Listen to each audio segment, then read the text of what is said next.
Sa buhay, kung minsan nasa taas ka, minsan nasa ibaba, may mga oportunidad na hindi mo aakalaing dadating sa'yo. Kaya naman sa oras na makamit mo ang malaking pagkakataon na yon, ay labis mo nang ipagpapasalamat sa nasa itaas. Sa panahon ngayon, swertehan na lamang ang makahanap ng mabait na amo, yung tamang sweldo at may maayos na pamumuno sa mga tauhan. Kaya naman labis ang pasasalamat ni Jade nang makuha siya bilang kasambahay sa mansyon ng mga Del Fuego. Dahil sa laki siya sa hirap, ay ganoon na lamang ang kaniyang tuwa nang makatapak siya sa isang malaking mansyon. Hindi niya maiwasang mapatingin-tingin sa paligid habang manghang-manghang tinitingnan ang mga paintings at mamahaling dekorasyon sa paligid. At syempre naman, ay hindi siya naglakas loob na hawakan ng mga ito. Bukod sa baka madumihan, ay baka mabasag o di kaya naman ay masira niya ang mga yon. Siguradong mamahalin pa naman at tiyak ay wala siyang maibabayad kung sakaling masira niya ang mga yon. Sinamahan siya ng mayordoma papunta sa kwarto niya. Nasa tabi ito ng kusina, kaya naman kitang-kita na niya ang malinis na kusina sa mansyon na yon. Hindi naman kalakihan ang kwartong yon. At sa katunayan, ay wala namang dekorasyon na makikita sa loob. Hindi katulad ng mga naunang kwarto na nakita niya. Gayunpaman, ay tuwang-tuwa na siya nang makita ang isang kama na nasa dulo nito. Agad siyang lumapit doon at masayang umupo. Hindi man kalakihan ang kwartong iyon ngunit masaya siya dahil lumaki siyang walang sariling kwarto at kasama ang buong pamilya sa iisang kama. Iniwan naman siya ng mayordoma dahil may kailangan pa raw itong gawin. Hinayaan muna siya nitong mag-ayos ng mga gamit at pati na rin ang kwarto nito. Wala kasi ang kanilang among babae dahil nasa opisina ito ngayon. Habang nag-aayos ng kaniyang kwarto, ay napatingin si Jade sa picture frame na nasa loob ng kaniyang bag. Larawan pa ito ng kaniyang pamilya na naiwan niya sa probinsya.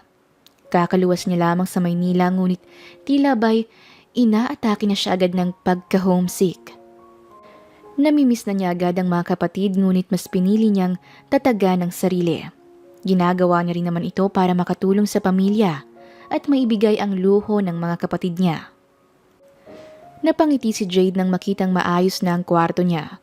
Binalaan rin kasi siya ng mayordoma na ayusin ang kwarto at huwag masyadong makalat dahil baka mapagalitan sila ng amo.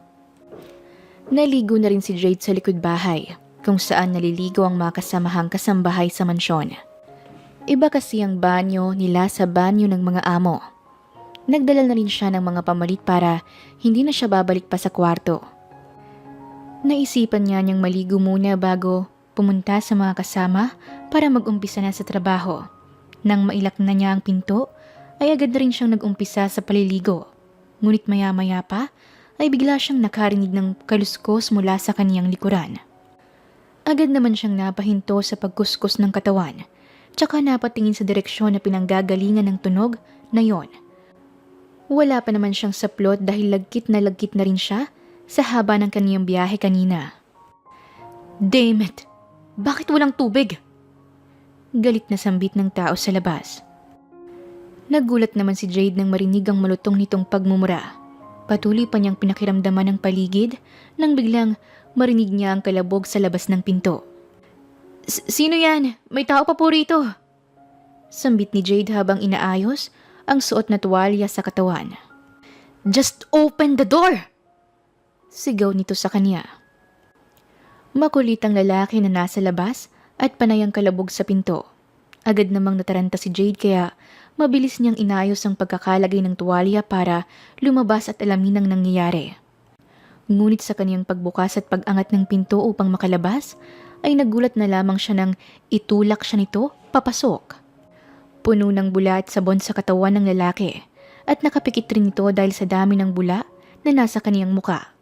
Naging mabilis ang pangyayari at namalaya na lamang ni Jade na nasa pagitan siya ng dalawang braso nito. Agad kasing tumutok sa shower ang lalaki kung saan siya nakatayo kanina at hindi na nga niya nagawa pang makalabas matapos siya nitong itulak kanina. Naipituloy siya sa pagitan ng braso ng lalaki nang isandal nito ang dalawang braso sa pader. Nanlaki ang mga mata ni Jade habang tinitingnan ang dahan-dahang pagbaba ng bula mula sa mukha ng lalaki habang nakatutok sa tubig. Mas lalo pa siyang nagtaka nang makitang magandang itsura ng lalaki. Maputi ito at talaga namang perpekto ang hugis ng muka. Idagdag pa ang mapang-akit na mga mata nito habang nakatingin sa kanya. Ilang segundo pa bago mapagtanto ng dalawa ang kanilang posisyon. Napaiwas ng tingin si Jade habang may pagtataka sa mga mata ng lalaki. Napayuko si Jade habang nakatayo sa harapan ng mayordoma at ng kanilang amo. Nakapagbihis na rin siya at nakasuot na ng kanilang uniforme na kulay itim at puti. Paumanhin, senyorito. Hindi na po talaga mauulit. Paghingi ng paumanhin ng mayordoma sa lalaking nasa harapan nila ngayon. Ito pala ay si Gion, ang anak ng kanilang amo na siya namang ikinagulat ni Jade. Hindi niya akalain na ang lalaking bigla na lamang pumasok sa banyo kanina ay ang senyorito pala na anak ng kanilang amo. Nasaan ba kasi si Kuya Jeg? Akala ko ba inayos ng tubo dun sa banyo ko? Bakit hanggang ngayon sira pa pala yun? Inis na sambit nito habang nakaupo sa sofa. Pasensya na po talaga, senyorito. Tatawagan ko po agad si Jeg para maayos na po. Sambit pa nito habang nanatiling nakayuko. Sige, paayos na lang yun as soon as possible. Sambit ni Gion. Opo, senyorito. Sambit naman ng mayordoma. At syempre ay hindi nakaligtas sa sermon si Jade. Hindi mula sa kanilang amo kundi sa mayordoma. Hindi pala dapat maligo sa oras ng trabaho. Umaga at hapon lang pala sila pwedeng maligo. At saktong naliligo kanina si Gian sa banyo nila. Ngunit sira pala ang gripo sa shower sa kabilang banyo. Kaya naman nagpunta siya sa pinakamalapit. Nagkataon naman na doon rin naliligo si Jade kanina. Kaya naman nangyari na ang mga nangyari. Hindi tuloy alam ni Jade kung anong mararamdaman. Kahihiyan o pagkainis. Aaminin niyang kasalanan niya na naligo siya basta-basta sa banyo ng walang pahintulot. Ngunit hindi niya rin maiwasang mahiya. Hindi lang naman kasi kung sino lamang ang nakakita sa kanya. Dahil ito ang amo nila. Gusto na lang tuloy maglaho na parang bula ni Jade habang nakatayo sa harapan ng amo. Hindi naman siya hinarap ni Gion. At sa tutuusin ay hindi siya nito tinapunan miski isang tingin simula noong makapagbihis na sila. Okay, for now, go back to work. Utos nito habang nanatili pa ring nakatingin sa cellphone habang nag-i-scroll. Hindi tuloy maiwasang maisip ni Jade kung galit pa rin ba ito sa kanya. Napakamo tuloy siya sa ulo. First day ay mukhang bad impression agad ang naibigay niya sa amo. Ngunit hindi lingid sa kanyang kaalaman ang pagtingin sa kanya ni Gion nang tumalikod na sila. Sinundan ng tingin ng binata si Jade hanggang sa makabalik ito sa sariling kwarto. Biglang bumalik sa kanyang alaala ang senaryo na nangyari kanina sa banyo. Agad na sumilay ang ngiti sa kanyang mga labi na kalaunan ay hindi na niya napigilang mapangiti ng husto kaya napasandal siya sa sofa. Inilagay niya rin ang kanyang braso sa ibabaw ng muka habang nakatingala upang itago ang kanyang mga ngiti. Gorgeous. Iyan ang tanging salita na maibibigay ni Gion upang i-describe si Jade. Saglit lamang yun ngunit hindi may pagkakaila na napakaganda ng dalaga. Ang kutis nito, kahit na nakatuwalya pa ito kanina ay talaga namang napakaputi. Idagdag pa ang awkward na senaryo kanina ay talagang tumatak sa isipan ng binata dahil tila nangaakit ito, lalo na noong nag-iwas ng tingin ng babae. Kung tutuusin ay hindi niya inakalang isa ito sa mga bagong tanggap na kasambahay nila. She could be my wife instead. Sa isip-isip niya, ngunit agad rin siyang napailing dahil sa iniisip. Si Jade naman ay nagpatuloy na sa kaniyang trabaho. Ngayong araw ay nakatoka naman siya upang maglinis ng poolside. Nitong mga nakaraang araw kasi ay nasa kusina lang sila palagi at tumutulong sa pagluluto. Ngunit dahil may bagong kasambahay na naman ang dumating, ay pinalipat siya ng mayordoma sa poolside. Habang naglilinis sa tabi ng pool, ay napansin niya ang dalawang tao na nasa dulo ng pool. Nakasuot ng swimsuit ang babae habang nakapambahay naman si Gion, ang kanilang amo. Napakunot ang noo ni Jade habang pinagmamasdan ang babaeng kasama nito. At hindi nga siya nagkakamali nang makitang si Emilita nga ito. Ayon sa chismis sa kanya ng mga kasamahan, ay dating nobya ito ni Sir Gion. Maraming maids din ang naiinis dito dahil sa sobrang landi at pagpapahirap nito sa kanila, na kung tutuusin ay daig pa ang mismong amo sa dami ng utos. Hinayaan naman na iyon ni Jade at nagpatuloy na lamang sa paglilinis. Wala rin naman siyang may tutulong sa mga yon kung sakali. Sa kabilang banda naman ay umupo si Gion sa sun longer na nasa tabi ng pool. Nakakunot ang kanyang noo dahil sa biglaang pag-aaya ni Emilita na mag-swimming sila.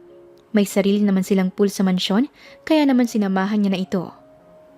Gayunpaman ay daladala niya pa rin ang kanyang laptop dahil may mga kailangan siyang gawin para sa trabaho.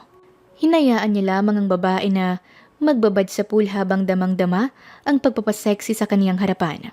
Kung dati, paniguradong hindi na niya matitiis ang panunukso ng dating nobya. Ngunit ngayong hiwalay na sila, ay parang wala na lamang yon para sa kanya. Nagpatuloy na lamang siya sa kaniyang pagtitipa sa laptop nang bigla niyang mamataan si Jade na abala sa pagmamap sa dulong bahagi ng pool.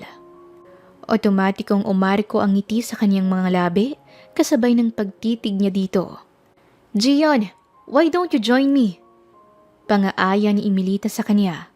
Ngunit nanatiling nakatitig si Gion kay Jade habang pinagmamasdan ang inosente nitong mukha habang pinupunasan ng bawat sulok ng mesa na nasa kabilang bahagi ng pool. Napakunot naman ang noo ni Emilita nang mapansing nakatanaw sa malayo si Gion. Sinundan niya ito ng tingin hanggang sa makitang si Jade pala ang tinitingnan nito. Napataas ang kilay niya. Nitong mga nakaraang araw ay napapansin niyang napapadalas nga ang pagtitig ni Gion sa babae. Hindi niya tuloy maiwasang mapataas ang kilay dahil sa pagtataka. Hindi niya lubos maisip kung ano ang nakita ng lalaki sa pobreng kasambahay na tulad ni Jade. Maya-maya pa nga ay napataas ang labi ni Emilita at dahan-dahang umahon sa tubig. Wala na siyang pakialam sa mangyayari. Ang nais niya lamang ay mapahiya si Jade sa harapan ng lalaki. "Hey, you!" Tawag niya dito. Agad namang napatingin si Jade sa kanya. "Go, get me a drink. I want orange drink with ice." Utos niya dito. Yes ma'am." Natatarantang sagot na may Jade tsaka dali-daling umalis. "Hurry up!" Dagdag na sigaw pa ni Emilita. Nagtaka naman si Gion sa biglaang pag-uutos ni Emilita. Ngunit hinayaan niya na lamang ito. Ngunit ikinagulat niya nang biglang idura ni Emilita ang juice na ininom sa harapan ni Jade. Napapikituloy ang kasambahay dahil sa tumalsik na laway at juice sa kaniyang muka. "What the hell is this? This is not an orange juice. What the heck?" Galit na sambit ni Emilita dito. "Sorry Ma'am Emilita, pero ito lang po kasi yung available sa refrigerator." Sambit ni Jade. "I don't care. Oh my God. Why am I even expecting someone else from someone who probably never even tasted orange juice before?" Pangmamaliit ni Emilita dito tsaka tumayo. Saktong pagtalikod ni Emilita ay sinadya niyang banggain si Jade. Dahil dito ay nawala ng balanse ang babae at tuluyang nalaglag sa pool. Nagkunwari pang nagulat si Emilita ngunit hindi niya alam na nakitang lahat yon ni Gion. Walang pagdadalawang isip na tumalon si Gion sa pool kahit na nakasuot pa siya ng t-shirt. Nagulat naman si Emilita dito dahil wala itong pag-aalinlangan na tinulungan ng babae. Ngunit pagdating sa kanya ay ayaw nitong lumubog sa tubig. Para namang lumutang si Jade nang maramdaman ng dalawang kamay na humawak sa kanyang dalawang braso. Para siyang nabuhayan ng kamalaya nang makaahon na sila sa tubig. Narinig niya pa ang boses ng kung sino, kaya naman dahan-dahan niyang iminulat ang kaniyang mga mata. "Jade! Jade! Can you hear me? Are you okay?" Nag-aalala na tanong ni Gion. Nasa likod ng lalaki si Emilita na masama ang tingin sa kanilang dalawa. Napahawak sa kaniyang ulo si Jade. Salamat." Sambit niya dito tsaka tumayo. Galit ring napatayo si Gion tsaka humarap kay Emilita. What do you think you're doing? Don't you think that you're going too far? She can't swim. Can't you see that? What if she drowned? Inis na tanong ni Gion sa kanya. Why does it bother you? Even if she died, she's just your maid. Huwag mong sabihin sa akin may sikreto kayong relasyong dalawa. Inis na tanong ni Emilita sa kanila. What the hell is wrong with you, Emily? Takang tanong ni Gion. You know what, Gion? Magsama na lang kayong dalawa. Ang baba ng taste mo. Sa isang yaya pa talaga, ha? Inis na sigaw ni Emilita, tsaka nag-walk out. Napailing naman si Gion nang mag-walk out ang dating nobya. Hindi na niya ito pinansin nang magsalita si Jade na nasa kanyang likuran. Salamat po pala, Sir Gion, sa pagligtas niyo sa akin. Pasasalamat ng babae dito. Gion, just call me Gion. I'm not your boss anyway. Don't call me sir. Sambit nito, tsaka humarap sa kanya. Napatango naman si Jade. Napatingin naman si Gion sa babae nang mapansin ang basa nitong damit dahilan upang bumakat ang kaniyang undergarments. Napaiwas agad ng tingin si Gion. By the way, your clothes. I could see it already. Mahina at tila ba'y nahihiyang sambit ni Gion. Agad na napatakip sa kanyang dibdib si Jade nang mapansing bakat na nga ang suot na panloob. Magpapalit lang po ako. Napapansin ang pagkahiya sa pagitan ng dalawa. Napatakbo tuloy si Jade habang si Gion naman ay nagpipigil ng tawa habang nakatingin sa natatarantang si Jade. How cute! Sambit nito sa isipan habang sinusundan ng tingin ng babae. Sa mga sumunod pang mga araw ay mapapansin ang palaging pagtingin ni Gion kay Jade. Maging ang mga kasamahang kasambahay nga ay napapansin ito. Kung minsan ay tinutulungan siya ni Gion sa pagliligpit.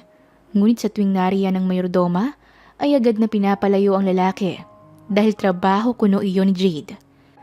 Sa huli tuloy ay isang umeeksena pa ang mayordoma sa pagsermon sa kanya. Kahit na si Gion naman ang nagpipilit na tulungan siya. Ang ilan pa nga sa mga kasambahay na kasama niya ay kinikilig sa tuwing papalapit si Gion kay Jade. Ngunit syempre, patagong kilig lang yon lalo na sa tuwing nariyan ang dalawang amo o di kaya naman ang atribidang mayordoma. Hay naku Jade, ang haba ng hair mo ah, 100%. May gusto talaga yung si Boss Gion sa'yo. Swerte ka te! Kilig na sambit ni Donna. Isa sa mga kasama niya bilang yaya sa mansyon na ito. Hindi tsaka ano bang mapapala niya sa isang kasambahay na tulad ko? Wala naman eh. Hay naku te, huwag kang nega. Ikaw lang bagong hirang na prinsesa sa mansyon na ito. Ayaw mo nun, kapag naging kayo ni Boss Gion, mas matutulungan mong parents mo. Jackpot na yun. Napatahimik naman si Jade nang marinig yon. Aaminin niyang pansin niya rin ang kakaibang tingin na yun ni Gion. At maski siya ay kinikilig sa tuwing nakakausap ito mag-isa. Gayunpaman ay ni minsan ay hindi pumasok sa kanyang isipan na gamitin ito para makaahon sa hirap. At syempre, sa bawat kwento ay may isa talagang kontrabida na palaging i-eksena sa pagitan ng dalawa. Kahit na panay ang pagpaparamdam ni Gion kay Jade, ay panay rin naman ang pag-aligid ni Emilita. Wala nga itong laban kay Jade dahil ex naman siya ni Gion, ngunit hindi may pagkakaila na malapit ito sa pamilya ni Gion, lalo na sa mama nito. Para na ngang pamilya ang trato ng mga ito sa kanya, kaya kahit nahiwalay na sila ni Gion, ay parang wala pa ring nagbago sa mga bagay-bagay. Napahikab si Jade bago tumingin sa orasan. 11:00 na pala ng gabi at sa karaniwang araw ay dapat natutulog na siya, lalo pa't maaga ang gising nila bukas. O siya Jade, ikaw na bang maghintay? Tulog na muna kami ni Donna. Sambit ng isa sa mga kasama niya. Napatango naman si Jade bago bumalik sa pagkakaupo sa sofa. Kailangan pa kasi niyang hintayin si Gion na makauwi upang ipaalam kay Doña Corazon, ang nanay nito. Ngunit hating gabi na ay wala pa rin ito. Ang alam niya ay umattend ito sa isang birthday party ng tropa. Kaya naman hinintay niya na lang ito sa kusina. Halos kalahating oras pang nakalipas at saktong 12:00 na nang makarinig siya ng busina sa labas ng gate. Nagmamadali siyang tumakbo palapit dito upang ito'y pagbuksan. Doon ay nakita niya si Gion na nakaupo sa passenger seat. Hi. Pasensya na't ginabi kami ng uwi. Medyo napadami ng lagok itong si Gion kaya inuwi na rin namin at baka madisgrasya pa kung magmamaneho ng lasing. Paumanhin ang kaibigan ni Gion na nagmamaneho ng kotse. Agad rin itong lumabas ng kotse tsaka tinulungang binuhat ang lalaki. Okay lang po. Ako po si Jade. Yaya lang po ako dito kaya okay lang po. Tulungan ko na po kayo. Suwestyo ni Jade bago tinulungang ipasok ang lalaki. Oh, so you are Jade. Komento pa nito. Bahagyang natigilan si Jade nang mapansin ang nakangiting ekspresyon ng kaibigan nito. Nang matulungan na nga siya nitong may pasok si Gion, ay iniupo lang muna nila ito sa sofa bago niya hinintay na makaalis. Pagbalik niya sa loob ay nakita niyang mahimbing nang natutulog si Gion. Napangiti siya habang pinagmamasdan ang mukha nito. Nananaginip man o hindi, ay masaya si Jade at kung totoo ngang may nararamdaman ng babae para sa kanya, ay labis niya itong ikagagalak. Hindi niya akalain na hindi lang trabaho ang mahanap niya dito, kundi pati ang pag-ibig kung saan palagi siyang minamalas na mahanap. Dahan-dahan na niyang tinulungang itayo si Gion at sa totoo lang ay nahihirapan siya dahil sa bigat nito. Sa kabutihang palad naman ay medyo gising na si Gion, ngunit nandoon pa rin ang pagkalasing. Naidala naman niya ito sa kwarto ngunit dahil sa pagod at lasing ay bumagsak na lang diretso si Gion sa kama ng nakadapa. Dahan-dahan ang tinanggal ni Jade ang sapatos nito tsaka tinanggal ang damit. Habang pinapalitan ito ng damit ay hindi maiwasang kabahan ni Jade. Ramdam niya ang init ng katawan ng lalaki sa tuwing didikit ang kaniyang balat sa katawan nito. Idagdag pa ang mahihinang hilik at ungol ng lalaki. Jade, biglang tawag sa kanya ng lalaki. Ano po yun? Tanong niya. Are you going to get mad at me if I ask you about your boyfriend? Tanong nito sa kanya. Napataas ang kilay ni Jade. Boyfriend? Wala naman po akong boyfriend. Ang last relationship ko ay 2 years ago na. Sagot niya dito. Damn, that's a good news. Masayang sambit ni Gion. You know what? I've been single for 3 months now. And I promise that I will look for one this month. Sambit nito habang nakatingin sa kisame. Tahimik naman ay pinagpatuloy ni Jade ang ginagawa habang pinapakinggan ang sinasabi ni Gion. But you know what? I didn't found a new one. Napaisip naman si Jade. Kung si Emilita ang dati nitong nobya, ibig sabihin ay may gusto pa rin si Gion dito. Nalungkot ng bahagya si Jade. I found a wife instead. Biglang dugtong naman ni Gion, sabay na napatingin ng dalawa sa isa't isa. Makikita sa mga mata ni Gion ang pagka-genuine ng mga salitang binibitawan nito. Dahan-dahang itinaas ni Gion ang kanyang ulo upang abutin si Jade at huli na ang lahat ng mapagtanto ni Jade ang pagdikit ng kanilang mga labi. Tila ba ay nahipnotize siya sa mga matang iyon at kusang gumalaw ang kanyang labi upang suklian ang bawat halik nito. I love you, Jade. The first time I saw you, I already knew. I found a wife. Sambit nito, tsaka muling hinalikan si Jade. Ngunit sa pagkakataong yon, ay para bang natauhan siya kaya naman mabilis na lumayo ang dalaga. Hindi. Mali ito, Gion. Hindi man ikaw ang boss ko. Anak ka naman ng amo ko kaya maling may mamagitan sa ating dalawa. Hindi tama to. Lasing ka lang. Sambit ni Jade dito, ngunit ayaw siyang bitawan ng lalaki. No, I really like you, Jade. More like, mahal kita, Jade. And it's not because I'm drunk. Lasing man o hindi, uulit-ulitin ko sa'yo ang mga katagang yun. Sambit pa nito. Ano ba?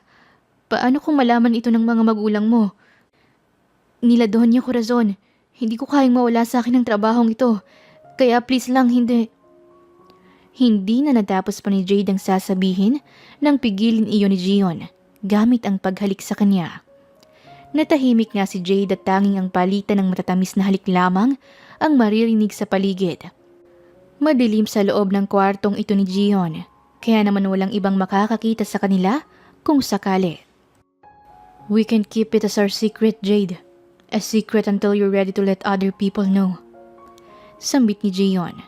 Hindi na alam ni Jade kung ano pa ang dapat isagot, lalo pa nang halikan siya nitong muli. Nagpadala na lamang siya sa mga galaw ni Gion hanggang sa dahan-dahang bumaba ang kamay nito mula sa kaniyang likuran, papunta sa balakang. Doon ay naramdaman niya agad ang pag-iinit ng katawan. Nakaupo sa kama si Gion habang si Jade naman ay nakatayo sa tabi nito, dahilan upang mas mabilis na mahagka ng lalaki ang kaniyang dalawang dibdib. Wala nang damit pang itaas si Gion dahil papalitan na nga sana siya ni Jade. Ngunit baliktad ang nangyari. Nang hubaran rin siya ng damit ni Gion, hindi na napigilan ng dalawa ang nararamdaman hanggang sa mapagtanto na lamang nila na pareho na silang walang saplot. Nagpatuloy pa ang kaganapang yon at tanging ang kanilang mabibigat na paghinga at ungol ang maririnig sa kabuuan ng kwarto ni Gion.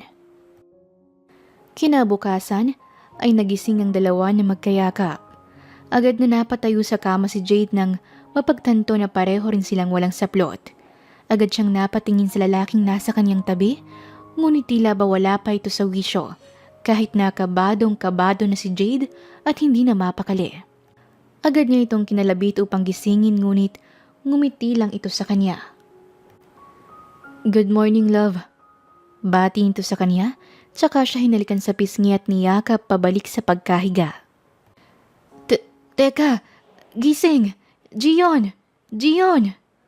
Pagtawag niya dito. Ngunit nanatiling nakangisi ang lalaki na animoy nananaginip pa. Dahil dito ay mabilis na lamang na umalis si Jade sa pagkakayakap ng lalaki at nagsuot na ng damit.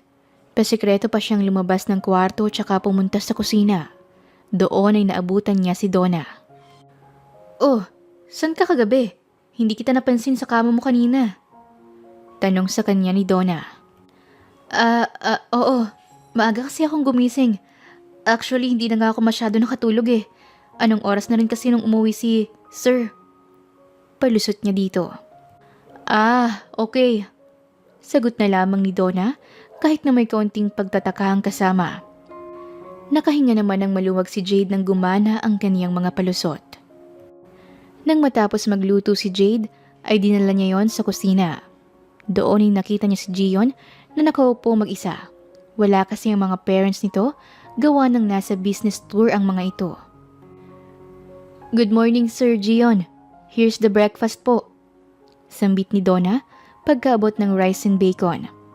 Kasunod naman na inilapag ni Jade ang tubig na nasa tabi nito, habang pilit na inilalayo ang tingin kay Gion. Napansin naman yon ng lalaki, kaya hindi nito naiwasang mapangiti. Mukhang good mood kayo ngayon, Sarah. Bati ng mayordoma nang mapansin ang ngiting yon. Yeah, it's the best morning I experienced so far. So maybe we could eat together? Suwestyo nito. Ay sir, wag na po. Nakakahiya. Sagot naman ng mayordoma. No, it's okay really. Wala naman sina mom and dad. Besides, I want to talk and be with you guys. Sambit nito. Pasimpleng siniko ni Donna si Jade. Sigurado kasi sila na si Jade lang naman talagang gusto nitong makausap. Sa huli, ay napilit din sila ni Gio na sumabay na sa pagkain. Itinutulak pa nga ng ibang housemaid si Jade na umupo sa katabi nito, ngunit agad rin silang nahinto nang lumingon ang mayordoma sa kanila. Napaupo sa katapat na upuan ni Gion si Jade. Napatingin naman ang lalaki dito at pasimpleng tinawag ang babae. Ngunit nanatiling tahimik si Jade. Pasimple tuloy na kinalabit ng lalaki si Jade gamit ang paa sa ilalim ng lamesa. Habang abalang lahat sa paghahanda ng pagkain, ay abala rin naman si Gion sa pagpapapansin kay Jade. Pinanlakihan tuloy siya ng mata ni Jade nang magtagpo ang kanilang mga paningin. Ngunit, nginitian lamang siya nito na animoy tuwang-tuwa. Napaiwas tuloy ng tingin si Jade bago patuluyang mapangiti at makita sila ng mga kasama. Habang kumakain ay nagkikwentuhan rin sila dahil kinakausap sila ni Gion. Ngunit hindi lingid sa kanilang kaalaman ang mga paa ni Gion na unti-unting kinikiliti ang binti ni Jade. Napapasipa rin tuloy si Jade upang pigilan ang lalaki. Natapos pa ang araw na yon na panayang pagpapapansin ni Gion kay Jade hanggang sa lumipas na ang gabi. Natutulog na ang mga kasamahan ni Jade habang siya naman ay nakahiga sa tabi ni Gion. Maski siya ay hindi na maalala kung bakit siya nakayakap sa mga braso ng lalaki. Jade, why do you keep avoiding me earlier? Kanina pa kita gustong yakapin ng ganito, pero panay iwas ka sa akin. Nakangusong panlalambing ni Gion sa kanya. Ha? Siyempre makikita ng iba. Tsaka ano ka ba? May mga CCTV kaya sa kusina at dining. Paano kapag nakita ni na Donya na nakayakap ako sa'yo? Di tapos ako nun. Diretsahang sagot nito. Napabuntong hininga naman si Gion. Naiintindihan niya ang babae ngunit hindi niya maiwasang malungkot dahil handa naman siyang panagutan ng babae. Kahit na ano pang mangyari kapag nalaman ng parents niya ang tungkol sa kanilang relasyon. Kailan natin sasabihin kina mami ang relasyon natin, love? Tanong ni Gion sa babae na parang bata habang nakasubsob ang muka sa dibdib ng babae. Hindi ko alam, Gion. Natatakot rin kasi ako sa kung anong sasabihin nila sa atin. Sambit nito. Hindi mo naman ako iiwan, di ba? Paninigurado ni Gion dito. Hindi. Promise. Sambit rin ni Jade tsaka niyakap ang lalaki. Buong gabi muli silang nagsama at maging sa kanilang pagising ay wala namang nakapansin. Lumipas pa ang mga araw ay nagawa naman nilang itago ang kanilang relasyon. At kahit na ganoon ay masaya naman silang pareho. Nasa iisang bahay lang din naman sila at araw-araw rin silang nagkikita. At para kay Gion ay sapat na yon. Kung minsan nga'y sumasaglit siya ng nakaw na halik kay Jade sa tuwing sila lang dalawa. Sa tuwing nariyan naman si Donya Corazon at ang asawa nito ay mas nagiging maingat si Jade. Habang nag-aayos ng kaniyang mga gamit si Jade ay napansin niya ang kakaiba sa kaniyang sarili. Magdadalawang buwan na kasi siyang hindi dinadatnan kahit na regular naman siyang nagkakaroon ng buwan ng dalaw. Napapadalas na rin ang pagkikrave niya ng pinya na labis niyang ikinabahala. Upang patunayan ang kanyang hinala, ay nagtungo siya sa Mercury Drugs para bumili ng pang-pregnancy test. Ganun na lamang ang panlalaki ng kanyang mga mata nang makitang buntis siya. Napaupo siya sa kama habang nakahawak sa kanyang ulo. Sigurado siyang nag-ingat sila ni Gion na hindi ipahalata ang kanilang relasyon. Ngunit ang pagbubuntis ay hindi ganoon kadaling itago, lalo na sa kanyang mga amo. Wala naman siyang masabihan tungkol dito dahil wala si Gion at kasalukuyang nasa Tagaytay para umattend sa isang kasalan. Napabaluktot na lang tuloy sa kaniyang kama si Jade habang pilit na nag-iisip ng paraan kung paano maitatago ang tungkol sa ama ng bata. Naisip niyang pansamantala munang umalis sa trabaho, ngunit hindi naman siya ganun katapang upang mamuhay ng mag-isa na walang pantustos sa magiging anak. Hindi na malay ni Jade ang pagtulo ng kanyang luha at mahinang napahikbi sa iyak. Kinabukasan ay nagulat na lamang siya nang maabutan niya si Donna na nakatayo sa harap ng kanyang kwarto habang daladala ang gatas at kaunting tinapay. Oh, kumain ka na. Ngayon ka lang ata natanghali ng gising ah. Komento nito. Nataranta naman si Jade dahil hindi niya namalayang tanghali na pala. Don't worry. Wala namang tao ngayon sa mansyon. Tayo-tayo lang. Mamayang hapon pa darating si Donya Corazon. Sagot nito. Pero bakit mo ako binigyan ng pagkain dito? Kaya ko namang bumaba eh. Takang tanong niya. Nagulat na lamang siya nang itaas ni Donna ang pregnancy test na ginamit niya kagabi. Itago mo yan, baka makita ni Donya yan.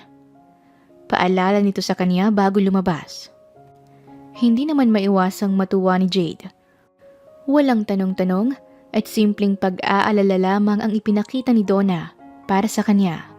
At labis niya itong ipinagpapasalamat dahil maski siya ay hindi pa handang pag-usapan ng bagay na yon. Sa kabilang banda naman ay nasa isang business meeting si Doña Corazon nang malaman niyang dumalaw na naman ang dating nobya ng kaniyang anak.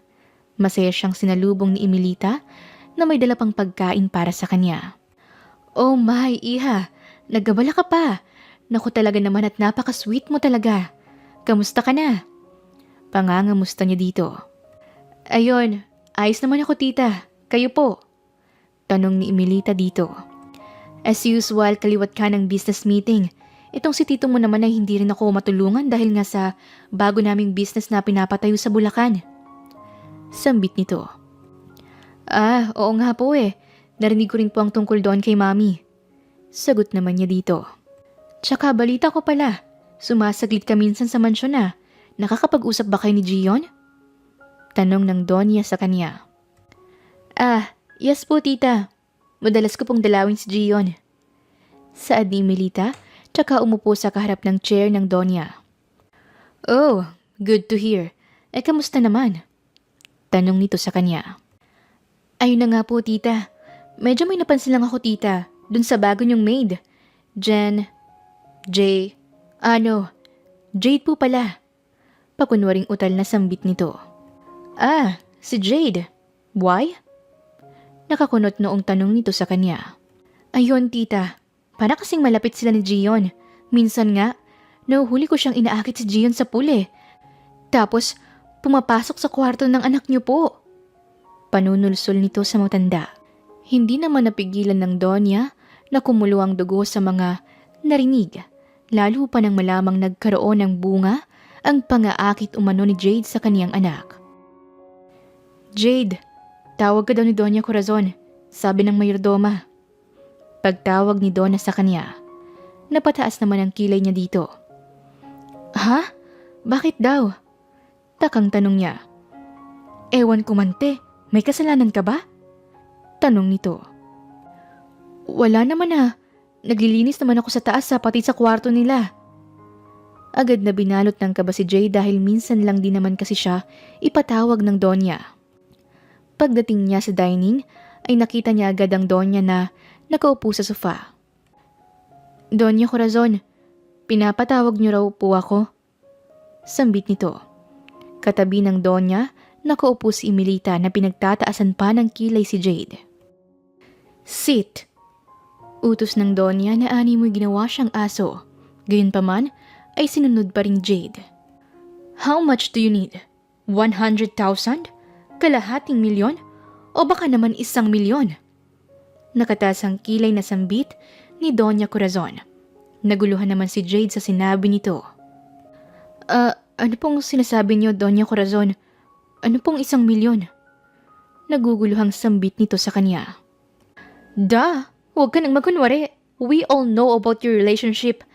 No, your plan to seduce Gion, right? You're trying to use him for the sake of his money."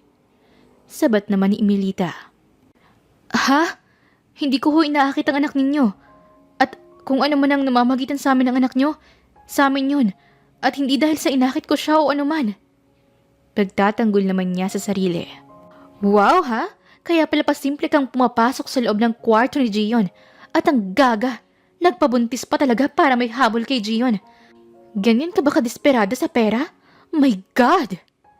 Tila ba nandidiring sambit ni Emilita bago nagpaikot ng mata. Hindi naman maiwasang masaktan ni Jade sa mga narinig nito. "Hindi ko alam kung saan niyo nakuha mga impormasyon na yan. Pero oo, buntis ako. At si Gion ang ama. Pero hindi dahil sa sinadya ko. Hindi dahil pera lang ang habol ko kay Gion. Kundi dahil ginawa naming dalawa yon. Mahal namin ang isa't isa." Malakas na sambit ni Jade. "At naniwala ka naman ha?" Sarkastikong tanong ni Emilita sa kanya.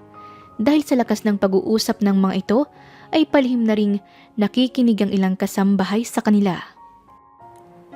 Dahan-dahang naglakad si Emilita sa likuran ni Jade.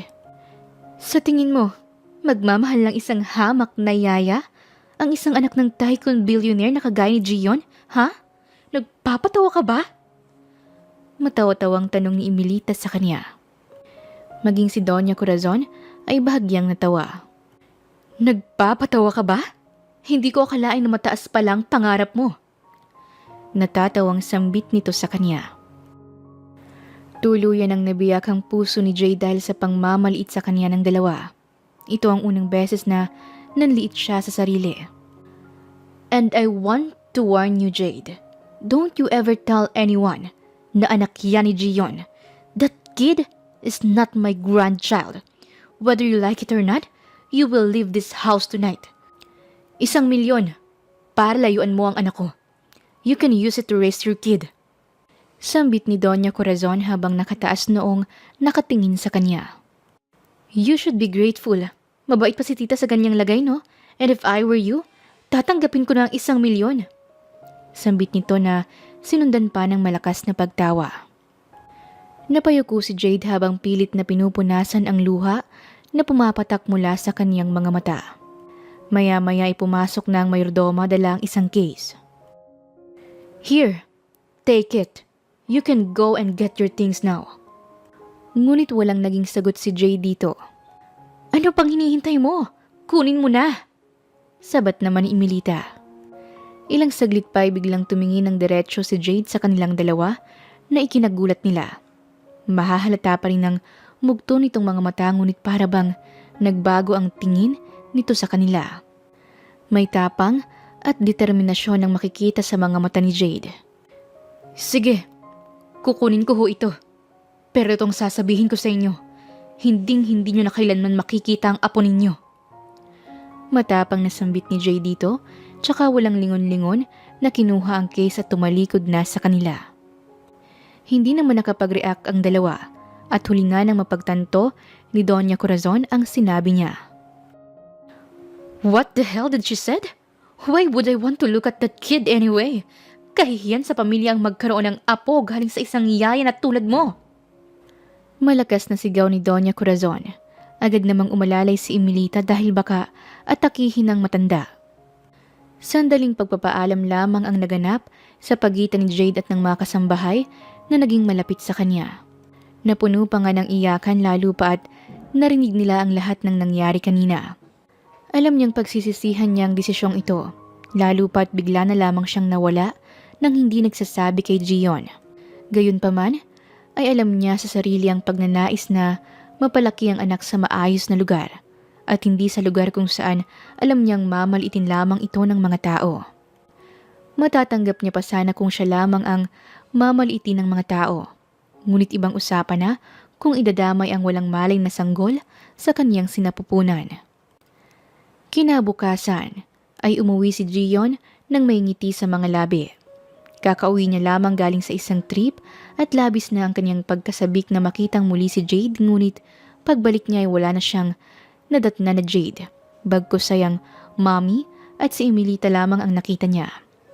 Tinanong niya ang mga kasambahay ngunit tila ba pati ang mga ito ay tikom ang bibig tungkol sa nangyari.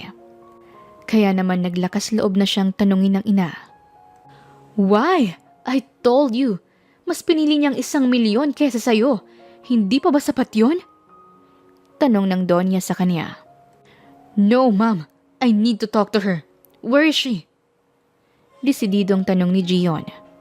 I don't know. I told you, anak. You don't deserve someone like her. And she got a choice between you and 1,000,000. But she chooses the money over you. Hindi pa ba sapat na ebidensya yon to tell you na ginagamit ka lang niya? Tanong ng kanyang mami. Lumapit naman sa kanya si Emilita at bahagyang minasahe ang kaniyang balikat. Tita's right, Gion. She's just using you. She's trying to manipulate you para makuha ang pera mo. At mabuti na nga lang ay hindi kayo nagkaroon ng anak kundi baka naging matagumpay ang bruhildang yon. Pagsisinungaling ni Emilita dito. Hindi naman alam ni Gion kung paano tatanggapin ang lahat ng yon. Parang ang bilis lang ng lahat. Para bang tumalikod lang siya saglit at paglingon niya ay bigla na lamang naglaho ang babaeng mahal niya. Buong maghapon siyang nagkulong sa kwarto dahil sa sakit. Hindi siya lubos makapaniwala na mas pinili ni Jade ang pera kaysa sa kanya. Ipinakita rin kasi sa kanya ang resibo kaya naman hindi maaaring peke ang sinasabi ng kanyang magulang. Handa siyang gawin ng lahat para sa babae. Kaya naman hindi siya lubos makapaniwala na ganoon na lamang kabilis bumitaw si Jade sa kanya. Lumipas pa ang mga araw ay lugmok pa rin si Gion. Hindi niya palubusang natatanggap ang nangyari sa kanila ni Jade. Gayunpaman, ay pinili niyang lumaban at paunti-unti ay sinusubukan niyang kalimutan ng lahat at magsimula muli ng bago. Makalipas ang 5 taon, ay naging tagapagmana na ng kumpanya si Gion. May sakit na rin kasi si Doña Corazon kaya naman kailangan na rin niyang magpahinga. Yes ma'am, take your meds na rin para hindi lumala yung sakit mo. Paalala ni Gion sa ina habang kausap ito sa telepono. Sabi ko naman sa'yo anak, I'm fine. But I will be more okay if magdadala ka na dito sa akin ng apo bago pa ako sa makabilang buhay. Pagbibiro pa ng ina. Ma'am, tila ba'y pagod na ang boses ni Gion. Ito kasi ang palaging sinasabi ng kanyang ina sa kanya sa tuwing tatawag o dadalaw siya sa mansyon. Nais na rin kasi ni Doña Corazon na mag-asawa na si Gion at inirekomenda nito si Emilita na hanggang ngayon ay nakabuntot pa rin kay Gion. Ngunit sadyang wala nang nararamdaman pa si Gion sa dating nobya. Sa katunayan, ay 5 taon nang nakakaraan noong huli siyang pumasok sa isang relasyon. At yon ay si Jade. Napatingin siya sa labas ng bintana habang naghihintay na makarating sa venue ng meeting. Bilang tagapagmana ng kumpanya, ay trabaho at responsibilidad niya rin ang gawin ng lahat ng paraan upang maisalba ang kumpanya sa nalalapit na pagbagsak nito. Dahil sa pagbaba ng leverage ng investment at stock market, ay labis na nagdusa ang kanilang kumpanya. Kaya naman noong nalaman nilang isang private company ang nais na mag-invest sa kanila, ay hindi na siya nagdalawang isip pa na tanggapin iyon. Hindi pa masyadong kilala ang kumpanyang iyon ngunit hindi may pagkakaila na napakayaman ng may-ari ng kumpanyang ito base na rin sa report ng kanyang sekretary. Pagdating nila sa venue, ay napatingin siya sa napakataas na gusali. Pagpasok nila, ay sinalubong agad sila ng mga staff na nakasuot ng dilaw na uniforme bago sila sinamahan papasok sa isang private room. Ngunit habang nakikipag-usap sila sa staff, ay biglang isang batang lalaki ang bumangga kay Gion. Napaupo naman ang bata sa sahig dahil sa impact. Hey, are you okay? Tanong ni Gion dito tsaka inalalay ng bata sa pagtayo. May hawak itong laruan na airplane at mukhang nagpapalipad ito nang hindi sinasadyang mabangga siya.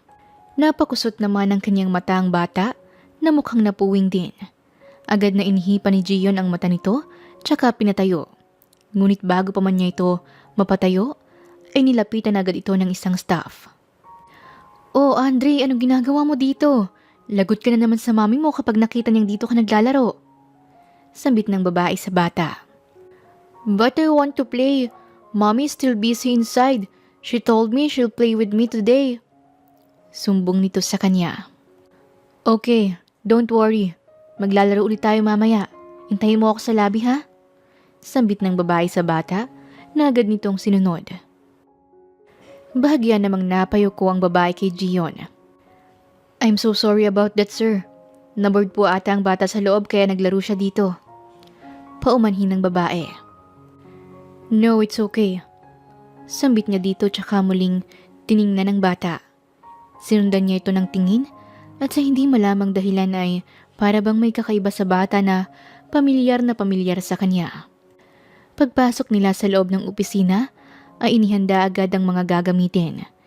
Hindi naman na masyadong nagulat si Gion dahil sanay siya sa mga ganitong meeting. Ngunit mas nagulat siya nang pumasok ang bata na nakita niya kanina at umupo sa harapan kung saan sana uupo ang CEO ng private company na ito. Nagkatinginan sila ng kanyang mga kasama habang ang mga tauhan naman ng kumpanyang ito ay bahagyang napangiti habang ang iba naman ay napailing na lamang. Nang makaupo ng bata sa upuan ay humarap ito sa kanila at umasta na animoy siya ang boss sa kumpanya. Marami ang nakutan sa inaasta ng bata lalo na nang magsalita ito. Hi everyone, my name is Andre Santos. I'm 5 years old and I like riding bicycle. Pakilala nito sa sarili. Napangiti naman si Gion dahil sa napakakwela na batang yon. My mommy told me to wait for her but she's so matagal so I left her because she's still putting her makeup. Sambit ng bata na ikinatuwa naman ng mga tao sa paligid. Kasabay nito ay bumukas ng pinto at dali-daling pumasok ang isang babae na nakasuot ng formal dress. "Oh God, Andre! I told you to stay on the lobby. Why are you here?" Mahinang sambit nito sa bata, tsaka dali-daling pinaalis sa harapan. Mahahalata ang labis na pagkahiya ng babae sa mga kasama. "I'm really sorry about that. It's so unprofessional, but let's just forget about it. He's just a kid. I apologize." Sambit nito, tsaka napaharap sa mga kausap. Nang mga oras na yon, ay para bang natigilan si Gion.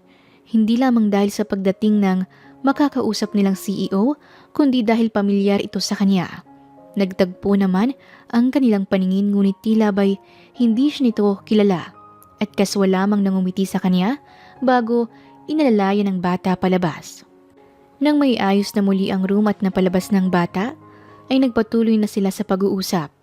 Mostly ay ang sekretary ni Gion ang nagsasalita dahil na rin sa walang ganang makipag-usap ang lalaki tungkol sa business. Napakaraming tanong sa isipan ni Gion nang muling makita si Jade. 5 taon na rin ang nakakaraan, ngunit aaminin niyang hanggang ngayon ay naroon pa rin ang pagmamahal niya para sa babae. Nakayuko lamang siya habang pinagmamasdan ng hawak na papel. Ito ang agreement certification na patunay sa kanilang investment. Napatingin naman si Gion sa pangalan ng babae. Jade Santos, CEO. Napangiti ng palihim si Gion. Hindi niya alam kung nagbibiro ba ang tadhana o sadyang ito talagang nararapat na mangyari sa kanilang dalawa, ang magtagpong muli paglipas ng 5 taon. Natapos ang meeting na yon na halos walang pag-uusap sa pagitan ni na Gion at Jade. Nag-aayos na rin ang mga tauhan niya para umalis, ngunit tila ba'y walang planong tumayo si Gion sa kanyang kinauupuan. "Sir Gion," tawag sa kanya ng kanyang sekretarya. "Missy, wait me in the car. I need to do some errands." Utos niya sa sekretary bago ito umalis. Naiwan naman si Gion habang kaharap si Jade at mga tauhan nito. Nagtagpo ang kanilang paningin ng saktong magtaas ng tingin si Jade. "Can we talk? Alone?" Tanong niya dito. Mapapansin ang pagkaseryoso sa mukha ng lalaki. Kaya naman agad yung nakuha ni Jade. Nagtungo sila sa garden area sa likod ng building ng kumpanya. Nabalot ng katahimikan sa pagitan nilang dalawa habang naglalakad-lakad sa paligid. Tila ba'y walang nais magsalita noong una, hanggang sa marinig ni Gion ang malalim na buntong hininga ng babae. "So, kamusta na? It's been 5 years already. And I didn't expect to see you here." Sambit ni Gion dito. "Really? Even though you already saw my name on the proposed contract?" Tanong sa kanya ni Jade. Nagulat naman si Gion dahil sa pagbabago ng tono ng boses nito. Mas formal at tila ba'y biglang nagbago ang kanyang kaharap sa totoong Jade na nakilala niya ilang taon lamang ang nakakaraan. Napakamot naman ang ulo si Gion. "To be honest, I saw your name, but I didn't expect that it was you." Sagot niya dito. Napatango naman si Jade. Okay." Simpleng sagot niya. About what happened before?" Paunang sambit ni Gion. Yeah? I'm really sorry." Paumanhin ni Gion. "For what?" Takhang tanong ni Jay dito. Natameme naman si Gion dahil mahalatang empowered na ngayon ang version ng katauhan ni Jade. Hindi niya alam, ngunit nakaramdam siya ng kaba kahit na kausap niya lamang ito. "You know what? Let's just get to the point. Yes, I took your mom's 1 million payment just to leave you and not to be a disgrace to your family for having a child with you. That's why I'm offering this investment, as I heard na nalulugi ng kumpanya ninyo. Don't worry, babayaran din kita ng 1 milyon. No, let's make it double, kasama pang interes." Sambit niya dito. Napakunot naman ang noo ni Gion. Wait, a disgrace? A child with me? What are you talking about?" Takang tanong ni Gion. "Oh, they didn't tell you about it?" Sarkastikong tanong nito sa kanya. Don't worry, I'll tell you all my suffering.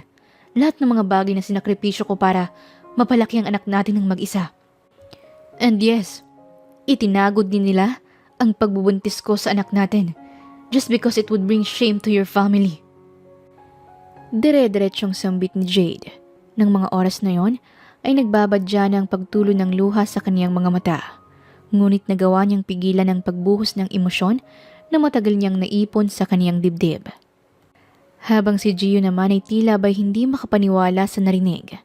Napahawak siya sa kaniyang ulo habang sinusubukang iproseso ang lahat. You mean na meron tayong anak? Sorry, hindi ko alam. Sorry, alam kong mahirap at masakit para sa'yo na palakihin siya mag-isa pero... Napayuko si Gion habang pinipigilan ng emosyon. Pero hindi ko mapigilang matuwa nang marinig na ama na ako ng anak natin. Mababa ka sa boses nito ang galak. Nang mga oras na yon ay hindi alam ni Jade ang mararamdaman. Napagtanto niya na hindi ganoon nagbago si Gion dahil naroon pa rin ang pagka-straightforward nitong tao. Ni hindi nga nagtangkapang itago ni Gion ang tuwa nang marinig na isa na siyang ama dahilan upang makaramdam ng kaunting tuwa si Jade sa kaniyang dibdib. Matagal niyang pinaghandaan ang senaryong ito, ang pag-amin niya tungkol sa anak nila ni Gion. Ngunit hindi niya inaasahan na mas masaya pa ito nang malaman na nagkaroon ng bunga ang ilang gabi na pinagsamahan nila noon. Sa pagitan ng pag-iyak ni Gion dahil sa tuwa, ay isang batang biglang tumakbo sa kanilang direksyon. Mommy! Malakas na sigaw nito. Mabilis na pinunasan ni Jade ang pisngi dahil sa ilang butil ng luha bago humarap sa anak. Andre, anong ginagawa mo dito? Tanong niya sa anak. Mommy, akala ko ba maglalaro tayo? Tanong nito sa kanya. Yes anak, okay, sure, maglalaro tayo. Sambit nito sa bata bago binuhat. Napahinto naman ang dalawa nang mapansing nakatingin si Gion. Mommy, I know that guy. I saw him earlier. Sambit ni Andre habang nakaturo ang daliri kay Gion. Napangiti tuloy si Gion dahil sa sinabi nito. Napatingin siya kay Jade para sana itanong kung ito na ba ang kanilang anak. Ngunit nag-iwas lamang ito ng tingin. Mas lalong lumawak ang ngiti ni Gion.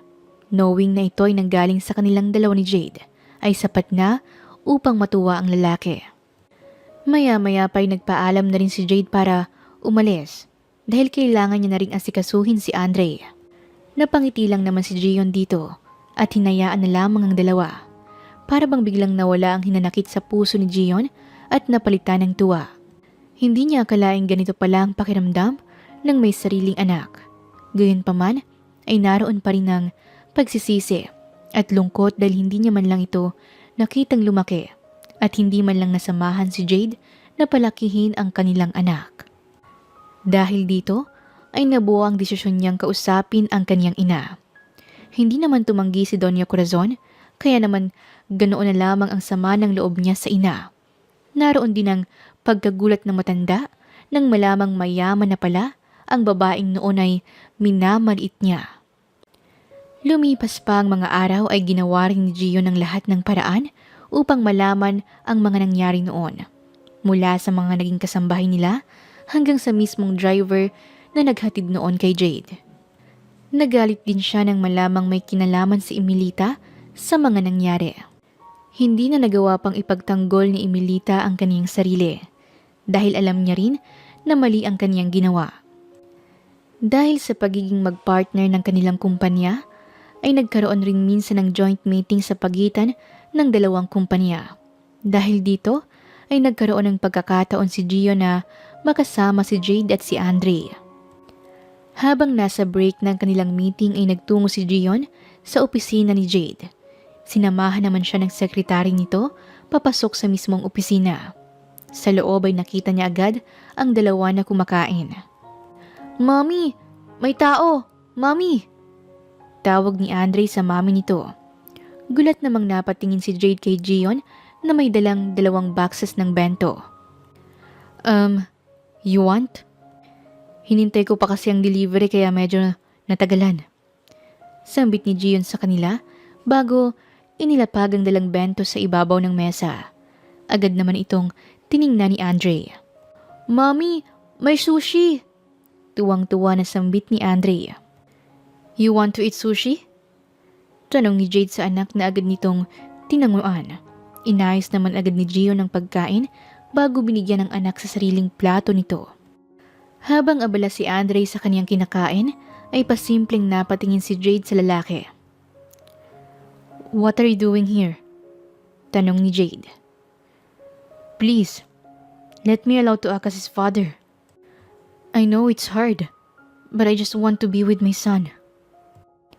Ang mga katagang ito ay isa sa mga magagandang bagay na narinig ni Jade ng araw na yon. Mahahalata kahit ang innocent sa boses ni Gion. Sa huli ay wala na ngang nagawa pa si Jade, kundi ang hayaan nitong makausap si Andre.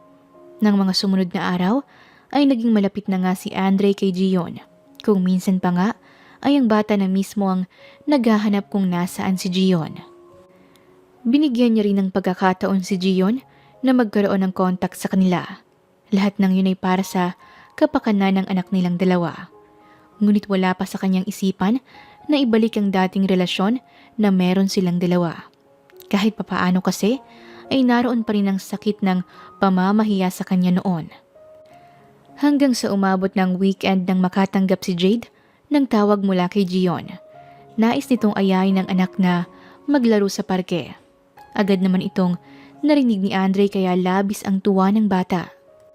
Hindi na nga nagawa pang kontrolin ni Jade ang anak kaya napilitan na siyang samahan ito sa parke. Pagdating nila doon ay sumulpot rin agad si Gion na punong-puno ng enerhiya. Hinayaan niyang dalawa na maglaro sa slides at iba pang palaruan sa parke. Habang pinagmamasdan ng dalawa ay hindi maiwasang mapangiti ni Jade. Hindi lamang dahil sa masaya ang anak, kundi dahil masaya rin siyang makita muli si Gion. Alam niyang si Andre na lamang ang nasa isipan ng lalaki, gayon pa man ay hindi niya maiwasang mapaisip. What if nagpakasal sila noon at naging isang masayang pamilya kasama si Gion? Marahil ay ganitong senaryo rin ang palagi niyang matatanaw sa tuwing gigising sa umaga. Napangiti siya habang ini-imagine ang posibleng buhay niya kasama ang lalaki. Maya-maya ay bigla siyang tinawag ng dalawa upang sumama sa paglalaro ng mga ito. Napangiti naman si Jade at napilitang lumapit sa mga ito. Kung titingnan sa malayo, ay hindi may pagkakailang isang masayang pamilya ang tatlo. Punong-puno ng galak ang kanilang mga mata habang tuwang-tuwa na nagpapadula sa slides. Nang matapos ang araw na yon, ay inihatid na nga sila ni Gion sa kondo na tinitirhan nila. Ngunit kakaalis pa lamang nila sa parke, ay nakatanggap muli ng tawag si Gion. Agad naman niya itong sinagot at ni-loudspeaker. Mom, ano po yun? Tanong niya dito. Sir Gion, kayo po ba yan? Tanong ng babae sa kabilang linya. Lenlen, nasan si Mommy? Takang tanong niya dito. Sir, si Doña Corazon, nahimatay na naman po. Nasa ospital kami ngayon at sinabi ng doktor na lumalala na ng husto ang karamdaman ng Doña. Mangiyak-ngiyak na sambit nito. Sige Lenlen, ikaw na muna bahala kay Mommy. Papunta na rin ako dyan. Sagot ni Gion dito bago pinatay ang telepono. Natahimik naman si Jade. You can just leave us here. Magta-taxi na lang kami. Malapit na rin naman eh. Suwestyo ni Jade na agad rin namang tinanggihan ni Gion. Siniguro muna ni Gion na nakauwi ng ligtas ang dalawa bago siya bumalik sa kanyang nanay. Hindi tuloy maiwasang maisip ni Jade kung ano ang kalagayan ni Doña Corazon ngayon. Gayunpaman ay hindi na niya ito masyado pang inisip.